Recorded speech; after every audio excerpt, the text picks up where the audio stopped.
Everybody, you all are again welcome to my channel science दुनिया। जैसा कि आप जानते हैं कि हम इलेक्ट्रिसिटी चैप्टर के न्यूमेरिकल्स डिस्कस कर रहे थे और इससे पहले वाले वीडियो में मैंने आपको 3 न्यूमेरिकल्स करना सिखाया था जो पावर पे बेस्ड थे, रेजिस्टेंस पे बेस्ड थे। ठीक है, वैसे ही मैं आज आपको 2 न्यूमेरिकल्स सॉल्व करना सिखाऊंगी इस वीडियो के अंदर। ये दोनों ही न्यूमेरिकल्स आपके एनसीईआरटी के हैं। एक आपकी एनसीईआरटी के इंटेक्स क्वेश्चन में से है और एक आपकी एनसीईआरटी के एक्सरसाइज का क्वेश्चन नंबर 1 है।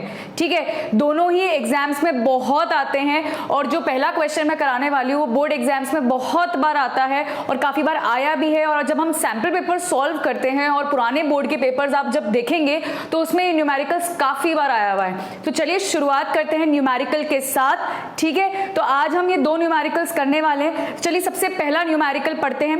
प्लीज न्यूमेरिकल्स कराने से पहले मेरा ये सजेशन है कि आप सबसे पहले पूरा चैप्टर पढ़िए, इलेक्ट्रिसिटी चैप्टर, सारे फॉर्मूलेज लर्न करिए। और एक्चुअली में मैंने फॉर्मूले पे भी वीडियो बनाया है इलेक्ट्रिसिटी चैप्टर का, तो सारा चैप्टर पढ़ने के बाद आप प्लीज वो वीडियो देखिए जिसमें सारे फॉर्मूले हैं। आपको वो सारे फॉर्मूले लर्न करने हैं। जब तक आपको सारे फॉर्मूले नहीं पता होंगे आप न्यूमेरिकल सॉल्व नहीं कर सकते, क्योंकि आपको बहुत दिक्कत आएगी। क्यों? क्योंकि अगर आपको फॉर्मूला ही लर्न नहीं होगा तो आप उसको अप्लाई नहीं कर पाएंगे किसी भी क्वेश्चन के अंदर। तो प्लीज पहले वीडियोस देखिए, क्वेश्चन टर्म्स समझिए, सारे फॉर्मूले को लर्न करिए, उसके बाद न्यूमेरिकल सेक्शन पे आइएगा।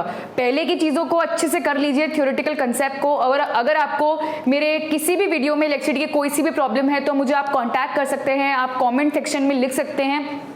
बट प्लीज पहले फॉर्मूले लर्न करिए, उसके बाद न्यूमेरिकल सेक्शन पे आइएगा।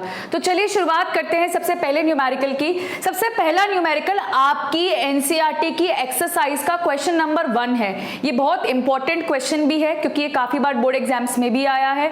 ठीक है, सैंपल पेपर्स में अक्सर आपको ये दिखेगा और इस टाइप के क्वेश्चन बहुत आते हैं। शायद मैं आपको ये इस टाइप का जब ये वाला क्वेश्चन करा दूंगी, आपको इसी टाइप के और दूसरे क्वेश्चन करना बहुत ईजी हो जाएगा। मैं आपको समझाती जाऊंगी कि अगर दूसरे टाइप के क्वेश्चंस आते हैं इसी पे तो किस टाइप से आएंगे। चलिए डिस्कस करते हैं question.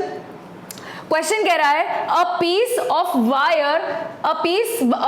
Wire of resistance R. मैंने आपको कहा था कि आपको जब भी न्यूमेरिकल करना है, न्यूमेरिकल को टुकड़ों में तोड़ तोड़ के पढ़ना है। अगर आप धीरे धीरे न्यूमेरिकल को पढ़ेंगे तो आपके लिए चीजें बहुत आसान हो जाएंगी और आपके लिए न्यूमेरिकल भी बहुत आसान हो जाएगा। वो कह रहा है कि एक वायर है, ठीक है, उस वायर का रेजिस्टेंस क्या है? आर है। तो मान लीजिए कि मैंने यहाँ पे एक वायर ले ली, ये ले ली मैंने एक वायर। ठीक है, इस वायर का वो रेजिस्टेंस कितना कह रहा है? इस वायर का कंप्लीट रेजिस्टेंस वो कह रहा है कितना है? आर है। तो एक वायर है जिसका रेजिस्टेंस कितना है? आर। उसने पहली लाइन में यही कहा है, a piece of wire of resistance R. अब मैं आगे पढ़ती हूँ क्वेश्चन। इस कट का मतलब कि वायर को काट दिया है। वायर को क्या कर दिया है? कट कर दिया है। इस cut into 5 equal parts. Very important line. देखिए फुल स्टॉप यहीं रुक जाइए। अब क्वेश्चन कह रहा है कि एक वायर है, ठीक है, मैंने यहाँ पे एक वायर ले ली जिसका रेजिस्टेंस कितना लिया? आर ले लिया। इस वायर का रेजिस्टेंस तो आर है और इस वायर को कितने पार्ट्स में कट करा है? कट करने का मतलब इसके टुकड़े कर दिए वायर के। और कितने टुकड़े करे? 5। मतलब 5, देखिए यहाँ पे मैं 5 को अंडरलाइन कर रही हूँ और कट को अंडरलाइन कर रही हूँ। इसका मतलब है एक वायर को 5 इक्वल पार्ट में कट करा है। एक और हाईलाइटेड पॉइंट है यहाँ पर, इक्वल। इक्वल का मतलब सारे टुकड़े एक जैसे होने चाहिए। तो इस वायर के कितने टुकड़े करें? 5। देखिए मैं 5 टुकड़े कर देती हूँ। जैसे मान लीजिए 1, तो ये 1 2 3 4 5। मैंने 5 ये जो कट दिखाए हैं, कट का मतलब मैंने बताया है, एक वायर थी जिसका रेजिस्टेंस कितना था? आर था। ठीक है, इस वायर का रेजिस्टेंस तो आर है। इस वायर को कितने पार्ट्स में कट करा? 5 इक्वल पार्ट्स में कट करा। मतलब हर पार्ट एक दूसरे के क्या है? बराबर है और एक दूसरे के क्या है? इक्वल है हर पार्ट। ठीक है, अब आप यहीं रुक जाइए। क्वेश्चन को मैं आगे बाद में पढ़ूंगी, फिर मैं आपको बताती हूँ अब आपको करना क्या है। अगर इस वायर के 5 टुकड़े करे हैं और वो पांचों टुकड़े एक दूसरे के बराबर है, क्योंकि क्वेश्चन में दे रखा है कि 5 इक्वल पार्ट्स में कट करा है, तो बहुत ध्यान से समझिएगा। पूरी वायर का रेजिस्टेंस आर है। पूरी वायर का रेजिस्टेंस कितना है? आर है और उसको 5 टुकड़ों में कट करा है। तो एक टुकड़े का रेजिस्टेंस कितना हो जाएगा? R/5 और R/5। बहुत ध्यान से समझिएगा। जब भी बचपन में हम डिवाइड और मल्टीप्लाई करना सीखते हैं तो हमें डिवाइड और मल्टीप्लाई करना ऐसे सिखाते हैं कि डिवाइड कब करा जाता है, जब एक की बात आती है। जब किसी एक चीज की वैल्यू निकालनी होती है तो हम क्या करते हैं, डिवाइड करते हैं। जब बहुत सारी चीजों की बात करते हैं तो हम मल्टीप्लाई करते हैं। ठीक है, बचपन में जब हम डिवाइड और मल्टीप्लाई करना सीखते हैं तो हमें यही कहकर डिवाइड और मल्टीप्लाई करना सिखाते हैं कि जब एक चीज की बारी आए और एक चीज की वैल्यू निकालनी हो तो हम क्या करते हैं, डिवाइड करते हैं। जब बहुत सारी चीजों की वैल्यू निकालनी पड़ती है तो हम क्या करते हैं, मल्टीप्लाई करते हैं। तो मैंने यहाँ पे क्या बोला है कि पूरी वायर का रेजिस्टेंस R था, मैंने इसको 5 पार्ट्स में कट करा और वो पांचों पार्ट्स एक दूसरे के इक्वल है। ठीक है, एक दूसरे के इक्वल है। तो पूरी वायर का जब रेजिस्टेंस R था तो मुझे एक टुकड़े का रेजिस्टेंस निकालना है। टोटल टुकड़े कितने हैं, टोटल पार्ट्स कितने हैं, 5 हैं। टोटल पार्ट्स थे 5। पूरी वायर का रेजिस्टेंस था R, पर मुझे कितना टुकड़ा चाहिए, एक टुकड़ा चाहिए और मुझे एक पार्ट का रेजिस्टेंस निकालना है। तो एक पार्ट का रेजिस्टेंस कितना हो गया, R/5 और R/5। R को मैं 5 से डिवाइड कर दूंगी तो कितने पार्ट का रेजिस्टेंस निकल जाएगा, एक पार्ट का रेजिस्टेंस निकल जाएगा। ठीक है, क्योंकि मैंने एक की बात करी थी इसलिए मैंने इन दोनों को क्या करा, डिवाइड कर दिया। क्योंकि पूरी वायर का रेजिस्टेंस कितना था, R, एक का कितना हो गया, R/5, क्योंकि 5 पार्ट्स में कट करा था। वैसे ही अब मान लीजिए ये क्वेश्चन नहीं आता बोर्ड में, कोई दूसरा क्वेश्चन आता है। मान लीजिए क्वेश्चन आता है कि एक वायर को 3 इक्वल पार्ट्स में कट करा।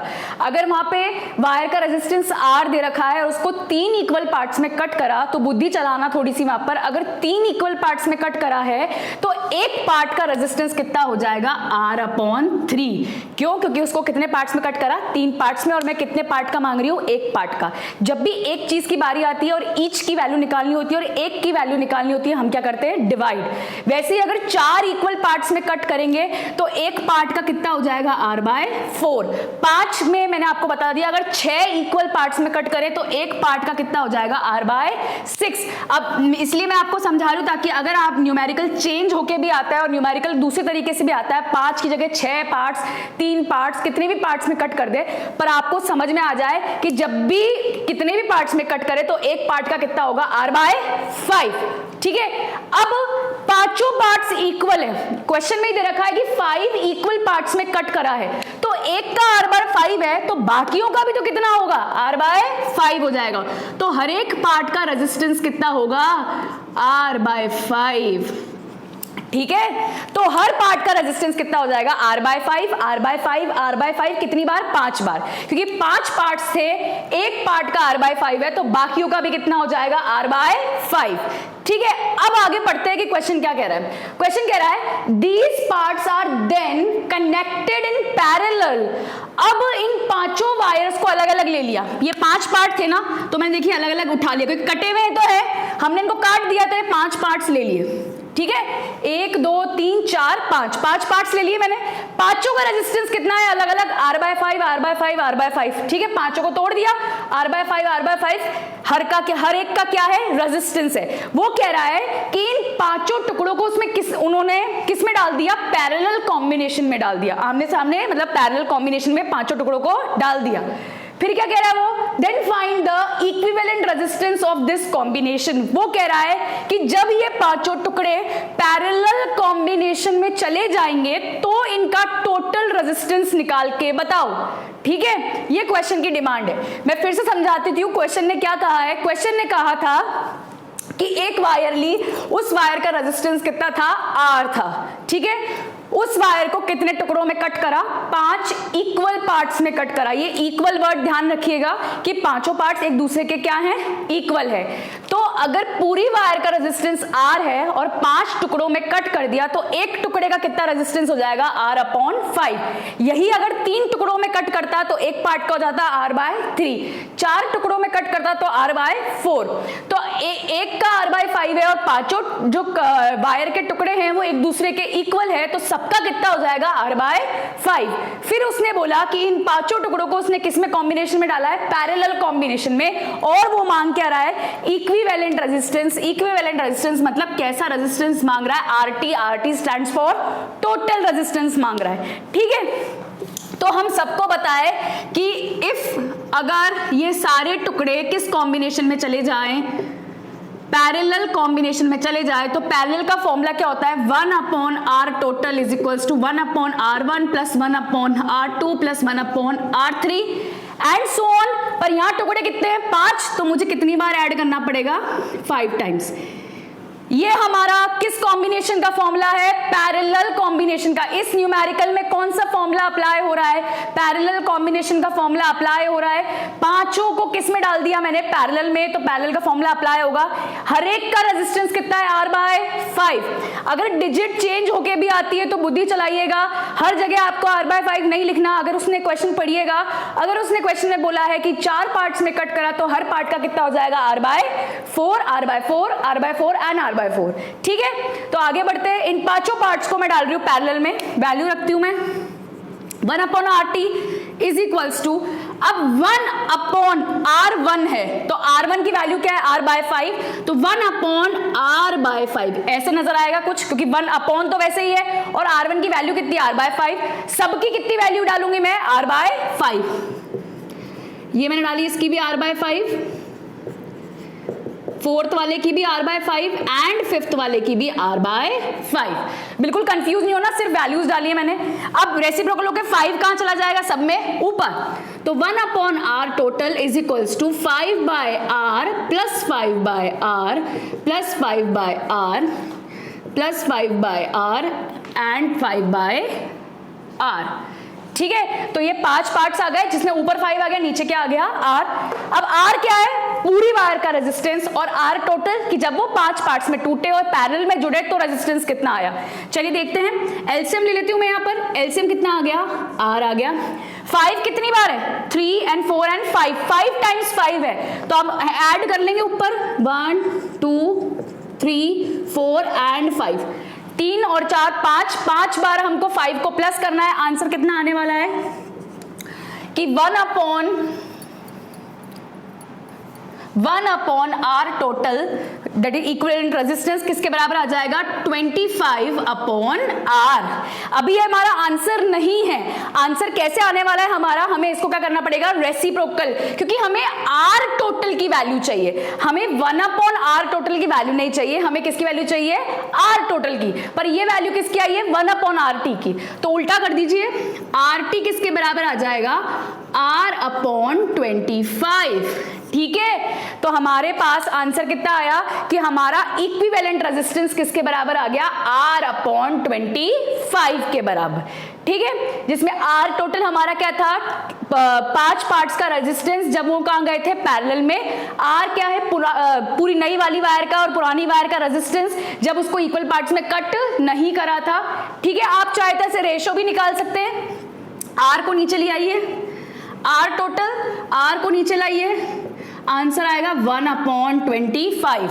तो R टोटल तो इक्विवेलेंट रेजिस्टेंस सारे पार्ट्स का, R वायर का रेजिस्टेंस जब वो कट नहीं हुई थी, दोनों का रेशो किसके बराबर आ रहा है, 1/25, और मैं ऐसे लिख सकती हूँ 1/25। तो मैंने एक न्यूमेरिकल आपको सॉल्व कराया, आपको समझ में आ गया होगा कि इस न्यूमेरिकल में क्या बोला था। इस न्यूमेरिकल में ये बोला था कि वायर को कितने पार्ट्स में कट करा, 5 इक्वल पार्ट्स में। अगर आप यहां गलती नहीं करेंगे एक पार्ट का निकालने में, तो आपका आसानी से सारा न्यूमेरिकल हो जाएगा। पर अगर आपने यही मिस्टेक कर दी तो आपका पूरा न्यूमेरिकल सॉल्व नहीं हो पाएगा। ठीक है, तो यहां कंफ्यूज मत होइएगा कि आपको जब एक पार्ट का रेजिस्टेंस निकालने को कहेंगे, ठीक है, डिजिट चेंज होके भी आ सकती है, जरूरी नहीं है कि 5 इक्वल पार्ट्स बोले, 4 भी बोल सकते हैं, 6 भी बोल सकते हैं। बस आपको ये ध्यान रखना है कितने भी पार्ट्स बोले, एक पार्ट का कैसे निकलेगा, डिवाइड करके। ठीक है, आगे बढ़ते हैं, अब हमारा सेकंड न्यूमेरिकल करते हैं। आई होप आपको ये फर्स्ट न्यूमेरिकल बिल्कुल अच्छे से समझ में आ गया होगा। फिर भी आपको कोई सी भी प्रॉब्लम है तो वो आप कमेंट सेक्शन में लिख सकते हैं या मुझे कांटेक्ट कर सकते हैं। चलिए डिस्कस करते हैं सेकंड न्यूमेरिकल। सेकंड न्यूमेरिकल आपकी एनसीईआरटी का इंटेक्स क्वेश्चन है। इंटेक्स क्वेश्चन कहाँ मिलेगा आपको, ये जहां आपका पावर का टॉपिक है, पावर के टॉपिक के बाद ही आपको ये इंटेक्स क्वेश्चन मिलेगा। ये क्वेश्चन नंबर 2 है, एक्सरसाइज से पहले जो आपका इंटेक्स क्वेश्चन है ब्लू वाले, उसमें आपका ये क्वेश्चन नंबर 2 है, जो बेस करता है किस पे, पावर के फॉर्मूले पे। आज मैं आपको थोड़ा सा और इसको डीपली पढ़ाने वाली हूँ, पावर के फॉर्मूले को, ताकि आपको समझ में आ जाए और न्यूमेरिकल्स इस पे कैसे हो सकते हैं। न्यूमेरिकल स्टार्ट कराने से पहले मैं आपको एक चीज मेंशन करती हूँ, वो चीज ये है कि कभी कभार न्यूमेरिकल्स में क्या निकालने को आती है, इलेक्ट्रिकल एनर्जी। ठीक है, काफी बार आपको न्यूमेरिकल्स में देखा जाएगा कि आपसे पावर नहीं पूछेंगे, पावर शायद आपको गिवन होगी और आपसे न्यूमेरिकल में निकालने को क्या कहेंगे, इलेक्ट्रिकल एनर्जी। वहां बच्चे बहुत ज्यादा कंफ्यूज हो जाते हैं कि यार इलेक्ट्रिकल एनर्जी तो हमने कोई फॉर्मूला ही नहीं पढ़ा पूरे चैप्टर में, इलेक्ट्रिकल एनर्जी का तो कोई फॉर्मूला है ही नहीं इलेक्ट्रिसिटी चैप्टर में, तो हम इलेक्ट्रिकल एनर्जी निकाले कैसे। तो ये बड़ा आसान सा फॉर्मूला है, चलिए देखिए मैं आपको बताती हूँ क्या करना है आपको। जब भी आपको न्यूमेरिकल के अंदर इलेक्ट्रिकल एनर्जी निकालने को कहेंगे, आपको कौन सा फॉर्मूला लगाना है, देखिए पावर का फॉर्मूला होता है वर्क अपॉन टाइम। ठीक है, पावर का फॉर्मूला होता है वर्क अपॉन टाइम।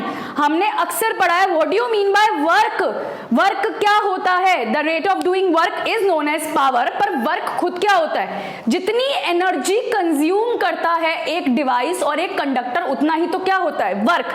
तो जब भी आपसे इलेक्ट्रिकल एनर्जी निकालने को कहेंगे न्यूमेरिकल के अंदर, तो आप सीधा सीधा क्या निकालेंगे, वर्क निकालेंगे। मतलब वो इलेक्ट्रिकल एनर्जी क्वेश्चन में पूछ रहा है, एक्चुअल में वो क्या पूछ रहा है, वर्क पूछ रहा है। क्योंकि इलेक्ट्रिकल एनर्जी क्या होती है, इलेक्ट्रिकल एनर्जी जितनी कंज्यूम होगी उतना ही तो क्या होता है, वर्क होता है। तो जब भी आपसे इलेक्ट्रिकल एनर्जी निकालने को कहेगा कोई, न्यूमेरिकल में अगर क्वेश्चन है और न्यूमेरिकल है और न्यूमेरिकल में आपसे पूछा गया है कि आपको क्या निकालनी है, इलेक्ट्रिकल एनर्जी निकालनी है, तो कुल मिला के आपको इलेक्ट्रिकल एनर्जी निकालने का मतलब है आपको क्या निकालना है, वर्क निकालना है। ठीक है, अब आगे बढ़ते हैं। अब मैं आपको कराने वाली हूं न्यूमेरिकल। अब न्यूमेरिकल क्या है, चलिए देखते हैं। न्यूमेरिकल कह रहा है an electric motor takes 5 ampere from a 220 volt line. पहली लाइन पे ही रुक जाइए। सबसे पहली लाइन कह रही है कि इलेक्ट्रिक मोटर है जिसने कितना एम्पियर करंट लिया, 5 एम्पियर। अब वो वहां पे ये नहीं कहेगा कि करंट 5 एम्पियर, उसने डायरेक्ट लिखा हुआ है, देखिए डायरेक्ट लिखा हुआ है कि an electric motor takes 5 ampere. आप ऐसा ही यूनिट से पहचानिए, वहां पर ए लिखा है कैपिटल ए, कैपिटल ए का मतलब एम्पियर। एम्पियर किसकी ऐसा यूनिट होती है, करंट की। तो एक इलेक्ट्रिक मोटर है, इलेक्ट्रिक मोटर, एक इलेक्ट्रिक मोटर है जिसका करंट कितने एम्पियर दे रखा है, 5 एम्पियर। सबसे पहले ये चीज गिवन है। आगे पढ़ रही हूं मैं, फ्रॉम अ 220 वोल्ट लाइन। अब देखिए V पहचानी, V मतलब वोल्ट, किसकी ऐसा यूनिट है, वोल्टेज की और पोटेंशियल डिफरेंस की। मतलब इसी मोटर का वोल्टेज कितना दे रखा है, 220 वोल्ट। ठीक है, अब रुक जाइए वहीं पर ही, आगे पढ़ते हैं। Determine the power, determine the power मतलब सबसे पहले मुझे क्या निकालनी है, पावर। ठीक है, determine the power of the motor and the energy consumed। Power के साथ साथ मुझे क्या निकालनी है, एनर्जी भी निकालनी है। अभी बताया मैंने आपको कि अगर इलेक्ट्रिकल एनर्जी और एनर्जी निकालने को आएगी तो आप कैसे निकालेंगे, एनर्जी मतलब क्या मांग रहा है वो मैं ब्रैकेट में लिख देती हूँ ताकि आप कंफ्यूज ना हुए, क्योंकि क्या निकालना है हमें, एनर्जी मतलब वर्क निकालना है। कंज्यूम्ड इन 2 आवर्स मतलब टाइम कितना दे रखा है हमें, साथ साथ 2 आवर्स। ठीक है, तो सबसे पहले तो मैं क्या निकालने वाली हूं, पावर, क्योंकि जब तक पावर नहीं निकलेगी एनर्जी पॉसिबल नहीं है निकालना। तो चलिए पावर निकालते हैं। अब आप फिर से पीछे चले जाइए वीडियोस पे, पावर के मैंने आपको 3 फॉर्मूले पढ़ाए थे, अब तो आपको लर्न करने ही पड़ेंगे। पावर के 3 फॉर्मूले थे, number 1 formula is VI, number 2 formula is I²R और एक और था V²/R। ये तीनों ही फॉर्मूले मैंने आपको सिखाए थे, निकालना भी सिखाए थे और आपको कहा था कि आपको ये तीनों फॉर्मूले लर्न करने पड़ेंगे और जिस अकॉर्डिंग क्वेश्चन में जो अवेलेबल होगा आपको इन तीनों में से कोई फॉर्मूला लगाना पड़ेगा। अब आप देखिए कि इन तीनों में से कौन सा फॉर्मूला यहां अप्लाई होगा। ठीक है, अवेलेबल क्या है आपके पास, सबसे पहले हमारे पास क्या अवेलेबल है, करंट अवेलेबल है। दूसरा हमारे पास क्या अवेलेबल है, वोल्टेज अवेलेबल है। टाइम का तो कोई रोल ही नहीं है तीनों में, तो टाइम को तो साइड कर दीजिए। हमारे पास क्या अवेलेबल है, करंट एंड वोल्टेज। तो कौन सा फॉर्मूला लग सकता है, क्योंकि हमारे पास आर नहीं है तो हम यहां पर कौन सा वाला फॉर्मूला लगाएंगे, पहला वाला। ठीक है, तो पावर का कौन सा फॉर्मूला लगाने वाली हूं मैं यहां पर, VI। तो चलिए लगाते हैं पावर का formula. Power is equals to VI, power is equals to voltage दे रखा है हमें 220 एंड हमारा करंट दे रखा है हमें कितने एम्पियर, 5 एम्पियर। ठीक है, तो मल्टीप्लाई करते हैं, 0 1 1 0 0, मैंने इसको मल्टीप्लाई करा सिंपली, 5 0 5 2 10, ठीक है, 5 2 10 एंड देन 11, 1 कैरी ओवर, तो 1 1 0 0 और आगे क्या आ जाएगा, यूनिट क्या होती है पावर की, वॉट। तो पहला तो मैंने सॉल्व कर दिया, पावर मैंने कितनी निकाल ली, 1 1 0 0 वॉट, ये तो आ गई पावर। पावर के बाद क्या मांग रहा है वो, एनर्जी मांग रहा है, ठीक है। अब एनर्जी कैसे निकालेंगे, सबको पता है कि पावर का फॉर्मूला ये भी होता है, ये तो होता ही है, रेट ऑफ डूइंग वर्क और वर्क पर unit time is known as power. तो power is equals to work upon time. हमें निकालनी है एनर्जी, मतलब क्या निकालना है, वर्क, तो हम टी को यहां भेज देते हैं।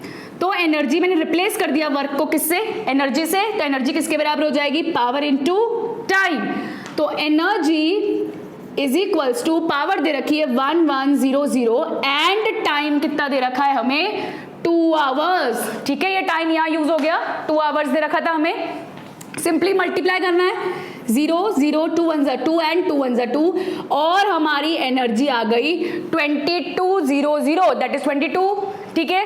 अब बहुत ध्यान से समझिएगा, अब हमें लगानी है एनर्जी की एसआई यूनिट। एसआई यूनिट आप एनर्जी की कैसे निकालेंगे, हमने एनर्जी का फॉर्मूला क्या देखा, पावर इनटू टाइम। पावर की एसआई यूनिट कितनी दे रखी, वॉट, W लगा देती हूं मैं वॉट का, और टाइम किस में दे रखा है, आवर्स में, ठीक है। तो एनर्जी की एसआई, भाई आपने एनर्जी कैसे निकाली, पावर को टाइम से मल्टीप्लाई करके। पावर किस में दे रखी थी, वॉट में, और टाइम किस में दे रखा था, आवर में। आपको आवर को चेंज करने की जरूरत बिल्कुल भी नहीं है, हम बिल्कुल ऐसे ही ले सकते हैं। तो एनर्जी किसके बराबर आ गई, 2200 watt hour, watt into hour. ये वॉट आवर किसकी एसआई यूनिट हो गई, एनर्जी की, ठीक है। अब ये दो न्यूमेरिकल तो यहाँ पे खत्म हो चुके हैं, पर मैं आपको एक छोटा सा सजेशन और एक छोटी सी ट्रिक सिखाऊंगी यहाँ पर, क्या कि यहाँ जो हमने एनर्जी निकाली वो एनर्जी किस में आई, वॉट आवर में। वॉट मतलब पावर की ऐसा यूनिट, टाइम की क्या थी, आवर, तो एनर्जी किस में निकली, वॉट आवर। कभी कभार आपको ऐसे भी न्यूमेरिकल्स दिखेंगे जिसमें आपको एनर्जी तो निकालनी होती है, पर आगे एक चीज मेंशन होती है, मेंशन ये होती है कि आपको एनर्जी किस में निकालनी होती है, किलोवाट आवर में, kWh। आपको बहुत सारे न्यूमेरिकल्स ऐसे दिखेंगे, हमारे एनसीईआरटी में भी न्यूमेरिकल्स है, और जब आप सैंपल पेपर्स करेंगे बोर्ड एग्जाम्स के लिए, और जब आप इलेक्ट्रिसिटी के न्यूमेरिकल्स किसी दूसरे रिफ्रेशर से करेंगे, आपको बहुत सारे न्यूमेरिकल्स ऐसे दिखेंगे कि जिसमें एनर्जी तो मांगते हैं, पर एनर्जी किसमें कह रहे हैं वो निकालने के लिए किलोवाट आवर, kWh साइन दे रखा होगा। जब नहीं दे रखा होता तब तो आपको वॉट आवर में चल जाएगी, पर जब भी वो एनर्जी kWh, इसको बोलते कैसे, किलोवाट आवर। देखिए एक ऐसा यूनिट तो क्या होती है पावर की, वॉट, ठीक है। और अगर हम सीजीएस सिस्टम में जाए तो वॉट की जगह एक और क्या होती है, किलोवाट। ये भी ऐसा यूनिट होती है, किलो वॉट। ये भी ऐसा यूनिट किसकी होती है, पावर की, ठीक है। एंड 1 किलोवाट, अब आपको कन्वर्ट करना सिखाती हूं मैं किलोवाट को वॉट में और वॉट को किलोवाट में। जैसे मान लीजिए अगर आपको एनर्जी निकालने को बोले, किस में निकालने को बोले, किलोवाट आवर में, तो आप कैसे निकालेंगे, कुछ नहीं करना, जो भी आपकी पावर आएगी उसको बस आपको वॉट से किस में बदलना है, किलोवाट में। और पावर को वॉट से किलोवाट में बदलने के लिए आपको सिंपली पावर को किससे डिवाइड करना है, 1000 से डिवाइड करना है। जैसे ही आप पावर को 1000 से डिवाइड कर देंगे वो किस में बदल जाएगी, किलोवाट में बदल जाएगी। फॉर एग्जाम्पल यहाँ पर जो पावर थी वो थी 1100 वॉट, ठीक है। अगर मुझे इस वॉट को किस में बदलना हो, किलोवाट में, तो मैं इसको किससे डिवाइड कर दूंगी, 1000 से। अगर मैंने इसको 1000 से डिवाइड कर दिया होता तो आज जो मैंने अभी एनर्जी निकाल ली वो किस में आती, किलोवाट आवर में, पर अभी मैंने किस में निकाली है, सिर्फ वॉट आवर में। फिर से बता देती हूँ ये वॉट आवर कैसे आया, पावर इनटू टाइम, मतलब एनर्जी निकालने को बोले, मतलब क्या निकालने को बोल रहा है, वर्क निकालने को बोल रहा है। तो मैंने यहाँ पे वर्क की जगह क्या लिख दिया, एनर्जी, टाइम को उधर भेज दिया, पावर इनटू टाइम। पावर की ऐसा यूनिट होती है वॉट, टाइम की थी आवर, तो एनर्जी की क्या बन गई, वॉट आवर, ठीक है। अगर आपको किलोवाट आवर में एनर्जी निकालने को बोले, कुछ नहीं करना, आपको सिर्फ पावर को किससे डिवाइड करना है, 1000 से। जैसे ही हम पावर को 1000 से डिवाइड कर देंगे, हमने पावर को किस में बदल दिया, किलोवाट में, फिर हमारी एनर्जी किस में निकलेगी, किलोवाट आवर में, ठीक है। ये हमारे न्यूमेरिकल्स इंपॉर्टेंट थे, ये वाला साइड तो बहुत ही ज्यादा इंपॉर्टेंट था क्योंकि बहुत सारे क्वेश्चंस आते हैं पावर पे, और स्पेशली पावर से ज्यादा किस पे निकालने को आते हैं, एनर्जी निकालने पर आते हैं। एनर्जी मतलब क्या निकालना है आपको, वर्क। दो टाइप से निकल सकता है, या तो निकलेगा वॉट आवर में, या फिर किस में निकलेगा, किलोवाट आवर में। अगर क्वेश्चन में मेंशन करा है कि किलोवाट आवर में निकालो तो ही पावर को हमें कन्वर्ट करना है 1000 से डिवाइड करके, अदरवाइज हमें हमेशा एनर्जी किस में निकालनी है, वॉट आवर में, ठीक है, आई होप आपको ये दोनों न्यूमेरिकल समझ में आए होंगे। फिर भी आपको कोई सी भी प्रॉब्लम है इन दोनों न्यूमेरिकल्स में या किसी भी और टॉपिक में रिलेटेड टू इलेक्ट्रिसिटी और केमिकल रिएक्शन, तो आप प्लीज मुझे कमेंट सेक्शन में लिख सकते हैं या फिर कांटेक्ट कर सकते हैं। और अगर आपको ये मेरा वीडियो पसंद आए तो प्लीज इसको लाइक करें, शेयर करें एंड सब्सक्राइब करें। Thank you so much.